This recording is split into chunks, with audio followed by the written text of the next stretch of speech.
दिल्ली सरकार के पूर्व डिप्टी सीएम मनीष सिसोदिया को सुप्रीम कोर्ट से जमानत मिल गई है। करीब 17 महीने बाद उन्हें जमानत मिली है और ये जमानत जो मिली है उनको, वो केस चल रहा था कथित शराब घोटाले का। दिल्ली में जो शराब घोटाला हुआ है उसमें ईडी और सीबीआई दोनों मामलों में जो है मनीष सिसोदिया जेल में थे और उनको जमानत मिल गई है। जमानत की 3 शर्तें हैं।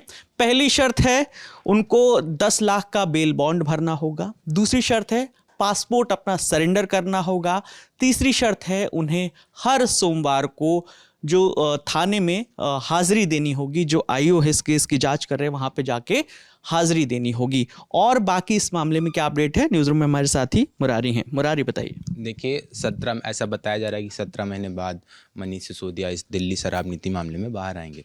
तो बेसिकली आज जो सुनवाई हुई उसका फैसला 6 अगस्त को रिजर्व रख कर लिया गया था।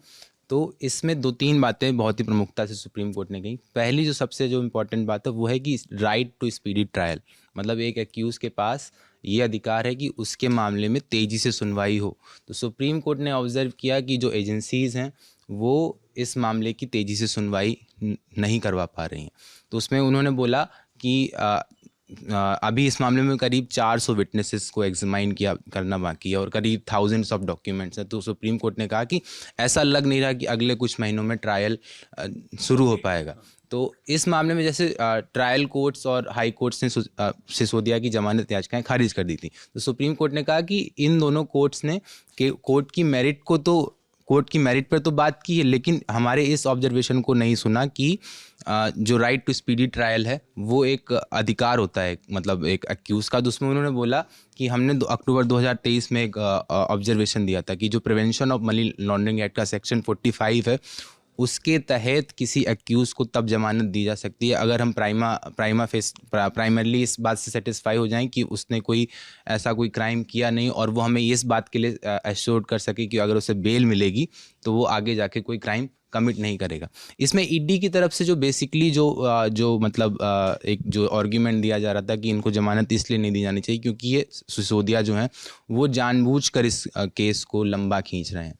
तो सुप्रीम कोर्ट की तरफ से कहा गया कि ये उनका राइट है कि वो ऐसी एप्लीकेशंस डालें कि वो आपकी डॉक्यूमेंट, जो आपकी तरफ से जो डॉक्यूमेंट, एजेंसी की तरफ से जो डॉक्यूमेंट्स फाइल किए जा रहे हैं उनको कम से कम वो ढंग से ऑब्जर्व तो कर सकें, ढंग से पढ़ तो सकें। ये उनका राइट है। फिर सुप्रीम कोर्ट ने यही कहा कि आप एक तरफ कह रहे हैं कि मनीष सिसोदिया इस मामले को लंबा खींच रहे हैं, लेकिन दूसरी तरफ आप कह रहे हैं कि अभी हमने सप्लीमेंट्री चार्जशीट दाखिल नहीं की है, हमें अभी 8 या 10 विटनेसेस को एग्जामाइन करना है। ऐसा तो लग नहीं रहा कि आप भी जल्दी ट्रायल चाहते हैं।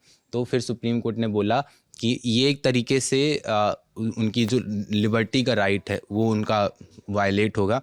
उसके बाद ईडी का एक दूसरा भी तर्क था कि जो मनीष सिसोदिया उनको अपनी जमानत के लिए वापस से ट्रायल कोर्ट जाना चाहिए। तो सुप्रीम कोर्ट ने बोला कि ये एक तरीके से एक नागरिक की ये लिबर्टी जो है, राइट टू लिबर्टी, उसके साथ खिलवाड़ हो जाएगा। एक सांप सीढ़ी का खेल हो जाएगा कि वो ट्रायल कोर्ट और हाई कोर्ट में उनकी जमानत याचिकाएं खारिज हुई, वो हमारे पास आए, हम फिर वापस से उनको वहाँ भेज दें। आम आदमी पार्टी के नेता संजय सिंह की भी प्रतिक्रिया आई है, हम आपको वो सुनवा देते हैं। बहुत बड़ी राहत है आम आदमी पार्टी के लिए भी, दिल्ली के लोगों के लिए भी, एक एक कार्यकर्ता के लिए, और खास तौर से अरविंद केजरीवाल और सत्येंद्र जैन जी के लिए भी अब न्याय का रास्ता जल्द ही खुलेगा, मुझे पूरी उम्मीद है। जो 17 महीने मनीष सिसोदिया की जिंदगी के बर्बाद हुए उसका हिसाब क्या देश के प्रधानमंत्री देंगे?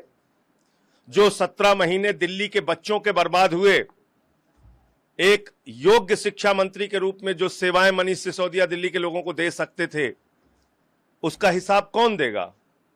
आज मैं प्रधानमंत्री जी से पूछना चाहता हूं, आपका मकसद, बीजेपी के लोगों का मकसद सिर्फ एक है, विपक्ष के नेताओं को पकड़ पकड़ के जेल में डालो। मनीष सिसोदिया के घर से 1 रुपए बरामद नहीं हुआ था, उनके कोई प्रॉपर्टी नहीं मिली, कोई गहना नहीं मिला, कुछ नहीं मिला, आपने 17 महीने जेल में रखा। और ईडी हमेशा तारीख पे तारीख लेती रही, समय मांगती रही, मामले को टरकाती रही। आज उन सब चीजों पे विराम लगा है और सिसोदिया जी बाहर आएंगे निकलकर। बहुत बड़ी खबर है हम सबके लिए। तो अभी आपने सुना आम आदमी पार्टी के नेता संजय सिंह क्या कह रहे थे जमानत याचिका पर। और आपको बताते चले कि 26 फरवरी 2023 को पहले सीबीआई ने दिल्ली शराब नीति घोटाले में जो भ्रष्टाचार हुआ था उस मामले में गिरफ्तार किया। उसके बाद ईडी ने 9 मार्च 2023 को उन्हें इसी मामले में मनी लॉन्ड्रिंग का जो केस था उसमें गिरफ्तार किया था। और इन दोनों मामलों में ही दिल्ली के मुख्यमंत्री अरविंद केजरीवाल को भी सीबीआई और ईडी दोनों ने गिरफ्तार किया था। और ईडी वाले मामले में उनको जमानत मिल चुकी है। सीबीआई वाले मामले की सुनवाई फिलहाल होनी है और उम्मीद ये जताई जा रही है कि मनीष सिसोदिया को आज शाम तक तिहाड़ जेल से रिहा कर दिया जाएगा। इस मामले में आगे जो भी अपडेट आएगी हम आप तक यूं पहुंचाते रहेंगे। कैमरे के पीछे मेरे साथी मोहन है, मेरा नाम विकास वर्मा है। देखते रहिए दी ललन टॉप। शुक्रिया।